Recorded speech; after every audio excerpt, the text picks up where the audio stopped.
کہتے ہیں کہ کولمبیا کے کسی یونیورسٹی میں میتھ کے لیکچر کے دوران ایک طالب علم بوریت کی وجہ سے بینچوں پر جا کر مزے سے سونے لگ گیا اور خوب نیند کا مزہ لیتے رہے۔ آخر کار جب لیکچرار نے لیکچر بند کر دیا، لیکچر ختم ہو گیا اور طلبہ کلاس سے نکلنے لگے تو اسی شور کی وجہ سے بیدار ہو گیا۔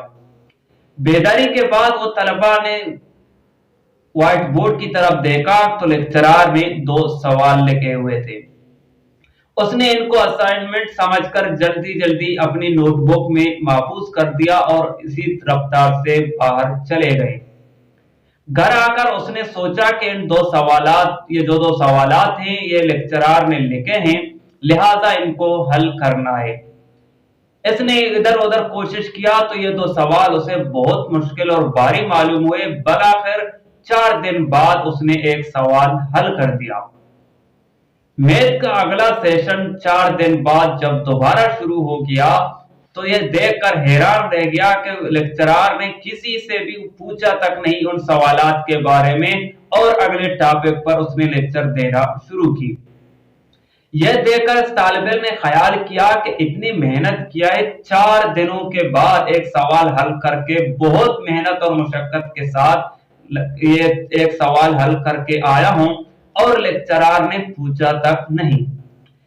یہ طالب علم اٹھ کر آگے جاتا ہے اور لیکچرار سے پوچھتے ہیں، سر آپ نے جو 2 سوال دیے تھے میں نے 4 دنوں میں بہت محنت کر کے آخر کار ایک سوال حل کر دیا، لیکن میں یہ دیکھ کر حیران ہوں کہ آپ نے تو ان سوالات کے بارے میں ہم سے پوچھا تک نہیں اور ڈائریکٹ اگلے ٹاپک پر آپ نے لیکچر دینا شروع کیا۔ یہ سن کر اس لیکچرار نے کہا کہ میں نے تو کوئی اسائنمنٹ نہیں دیا تھا، ہاں میں جاتے ہوئے وائٹ بورڈ پر 2 ایسے سوال کوسچن لکھ کر گیا تھا کہ ان دونوں کا آج تک کسی نے جواب ہی نہیں دیا۔ تو اس طالب علم نے کہا کہ میں نے محنت کر کے ان 4 پیجز کا ایک سوال کا جواب دیا ہے۔ یہ سوال یہی جو بات ہے کہ اس کی وجہ سے یہ طالب علم سوتا رہا اور اس نے سوچا کہ ان کو حل کرنا ہے۔ جب بیدار ہوا، جس وقت جاگ گیا، اس نے یہی سوچا کہ ان سوالات کو حل کرنا ہے۔ لیکچرار نے حل کرنے کے لیے دیے ہیں، محنت کیا لگن کے ساتھ، آخر کار ایک سوال حل کرنے میں کامیاب ہو گیا۔ اگر نہ وہ اس وقت جاگ رہا ہوتا دوسروں کی طرح، وہ بھی یہی سوچ کر ان کو ہاتھ تک نہ لگاتا کہ لیکچرار نے کہا کہ یہ دنیا میں کسی نے ان 2 سوالات کے جواب نہیں دیے، لہٰذا ان کا حل کرنا ممکن نہیں۔ یہی غلط اعتقادات، غلط سوچ اور غلط روی کی وجہ سے انسان ہمیشہ پیچھے رہ جاتا ہے، ہمیشہ ناکامیاب ہوتا ہے کہ کسی نے ان کو حل نہیں کیا تو لہٰذا میں نہیں کر سکتا۔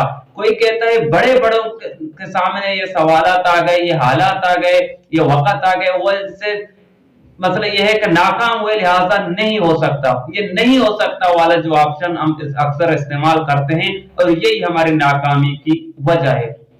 لہٰذا کوشش کر لیں اس طالب علم کی طرح کہ اس نے یہ سمجھ کر کہ یہ اسائنمنٹ ہے، ان کو اس شخص نے سوال سمجھ کر اپنا حل کرنے کی نیت سے لیا اور محنت کرنے کے بعد انہیں حل کر کے آیا۔ ایک سوال اس نے حل کر دیا اور وہ سوالوں کے جو جواب ہے وہ 4 صفحے پر مشتمل ایک سوال کے جواب آج بھی کولمبیا کے یونیورسٹی کے سامنے آویزاں ہے۔ لہٰذا اس بات کو ذہن سے نکال دیں کہ دنیا میں یہ ممکن نہیں، دنیا نے جب کسی نے یہ کام کر لیا وہ ناکام ہوا، کوئی بڑا سے بڑا آدمی نے اس میدان میں قدم رکھا وہ ناکام ہوا، ایسا ہرگز نہیں ہے۔ آپ اپنی محنت کے ساتھ، آپ اپنی ایمانداری کے ساتھ، آپ اللہ کے بھروسے کے ساتھ آگے بڑھیں، انشاءاللہ العظیم وہ وقت دور نہیں کہ آپ کر سکتے ہیں۔ یہ ناممکنات کی بات آپ ہمیشہ ناکامی کی نشانی ہے۔ آپ محنت کریں، کوشش کریں، حوصلہ کریں اور اللہ پر یقین کے ساتھ آگے بڑھیں، انشاءاللہ اللہ تعالیٰ راستے آپ کے لیے آسان فرمائیں گے۔ آپ ضرور نہ ضرور کسی نہ کسی دن اپنے ویژن میں، اپنے کام میں کامیاب۔ تو لہٰذا اس کہنے کا مطلب یہ ہے کہ ہمیں سوچنا سوچنا چاہیے, ہمیں یہ کہہ کر کسی چیز کو ہرگز مسترد نہیں کرنا چاہیے, کسی کام کو ترک نہیں کرنا چاہیے کہ فلاں نے کیا تھا نہیں ہوا, فلاں نے کیا تھا نہیں ہوا, ایسا ہرگز نہیں ہے. آپ اپنا محنت کریں, آپ اللہ پر بھروسہ اور یقین کریں اور کوشش کریں, انشاءاللہ العزیز آپ کامیاب ہوں گے اور کامران ہوں گے.